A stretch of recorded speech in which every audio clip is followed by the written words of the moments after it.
भारतीय रेल के पास लोगों के पैसे से बने विशाल संसाधन और आधारभूत ढांचा है।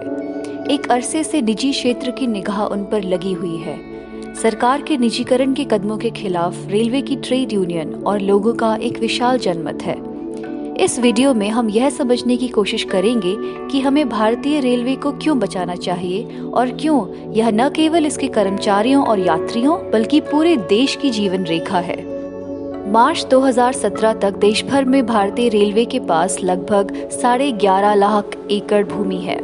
भारतीय रेलवे के पास 2,77,987 मालवाहक वैगन, 70,937 यात्री कोच और 11,452 लोकोमोटिव हैं। हर रोज रेलवे 13,000 यात्री रेल चलाती है, जिसमें करीब 63 लाख यात्री रोज यात्रा करते हैं।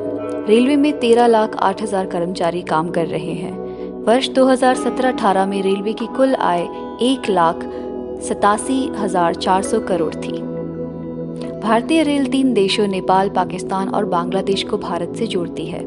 हम उत्तरी अमेरिका, यूरोप और अन्य देशों में जानते हैं, रेल नेटवर्क से यात्रा करना हवाई यात्रा की तुलना में महंगा है। भारतीय रेल गरीब और मध्यम वर्गीय आबादी को सब्सिडी देकर सस्ती यात्रा करवाती है। निजीकरण आम आदमी से ये सब लाभ छीन लेगा। भारतीय रेलवे माल की कमाई के लाभ से यात्रियों को सब्सिडी देती है। रेलवे हर यात्रा के लिए 100 रुपए के खर्च पर केवल 53 रुपए का शुल्क लेती है और माल की कमाई से 47 रुपए का अनुदान देती है।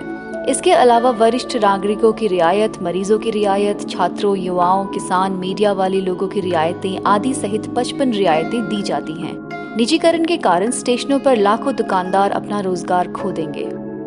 CAG के अनुसार AC 3 टायर और AC चेयर कार को छोड़कर सभी श्रेणियों में नुकसान हो रहा है।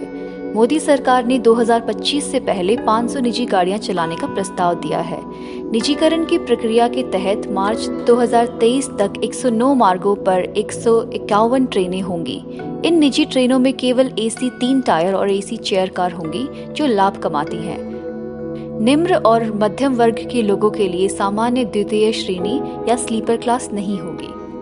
निजी कंपनियों को अपनी दरें तय करने की स्वतंत्रता होगी। यात्रियों के लिए कोई रियायत उपलब्ध नहीं होगी। एक शर्त यह भी है कि भारतीय रेल निजी ट्रेनों से 1 घंटे पहले या बाद में कोई ट्रेन नहीं चलाएगी।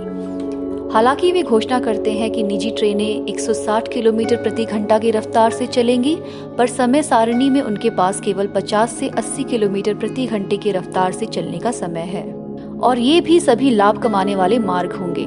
रेलवे केवल घाटे के मार्गों पर चलेगी।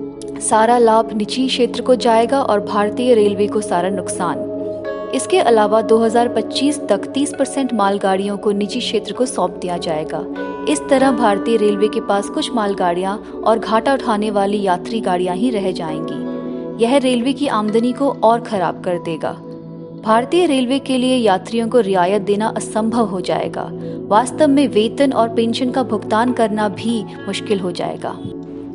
वर्तमान में 500 यात्री ट्रेनों को एक्सप्रेस ट्रेनों में परिवर्तित किया गया है, जिससे ग्रामीण लोगों का व्यवसाय, रोजगार और पढ़ाई के लिए कस्बों शहरों तक पहुंचना मुश्किल हो गया है। सरकार 2025 तक 30% रेलवे स्टेशनों का निजीकरण करना चाहती है। वर्तमान में मालगाड़ियों की औसत गति 25 किलोमीटर प्रति घंटा है और यात्री ट्रेनों की औसत गति 50 किलोमीटर प्रति घंटा है। टिकट मांगने पर नहीं मिलते हैं। रेलवे में भारी निवेश की सख्त जरूरत है, जिसके बिना पहले से ही पटरियां कम पड़ रही हैं। इस स्थिति में निजी रेलगाड़ियों को चलाना तब तक संभव नहीं होगा जब तक वे भारतीय रेल द्वारा चलाई जाने वाली कई ट्रेनों को रद्द नहीं कर देते। हर बजट में सरकारी निवेश घट रहा है। घोषणा तो 50 लाख करोड़ के निवेश की हुई, लेकिन यह वर्ष 2019-20 में घटकर केवल 3,70,000 करोड़ रह गया। निवेश की भारी कमी और उपेक्षा से बुनियादी ढांचे का विनाश होता है और रेलों का पटरियों से उतरना और दुर्घटनाएं बढ़ती हैं। भारतीय रेलवे का उद्देश्य इस देश की आम जनता के लिए सस्ती कीमत पर तेज और सुरक्षित ट्रेनें चलाना है। मौजूदा मार्गों में निवेश की उपेक्षा और निजीकरण की वर्तमान नीति ही इस मकसद को डामाडोल कर सकती है। अन्य देशों के अनुभव से पता चलता है कि निजीकरण रेलवे को अस्थिर करने की ओर जाता है। वास्तव में कई देशों में रेलवे का दोबारा राष्ट्रीयकरण हो रहा है। भारतीय रेलवे में 2.4 लाख SC कर्मचारियों और 1 लाख ST कर्मचारियों के साथ 12.2 लाख स्थायी कर्मचारी काम करते हैं। यदि निजीकरण किया जाता है तो ये स्थायी रोजगार के अवसर और सामाजिक न्याय बुरी तरह से प्रभावित होंगे। पहले से ही निजीकरण के दबाव में रेलवे ने 3 लाख रिक्तियों का 50% समर्पण किया है, यानी 1.5 लाख नौकरियां खत्म कर दी हैं। इसने 1.3 लाख उम्मीदवारों की भर्ती प्रक्रिया को भी रोक दिया है। इसने कर्मचारियों और पेंशन भोगियों के लिए महंगाई भत्ते को स्थिर करने का निर्णय लिया है। प्रोत्साहन बोनस और रनिंग अलाउंस में कटौती के अलावा यात्रा भत्ता में 50% की कटौती भी कर दी है।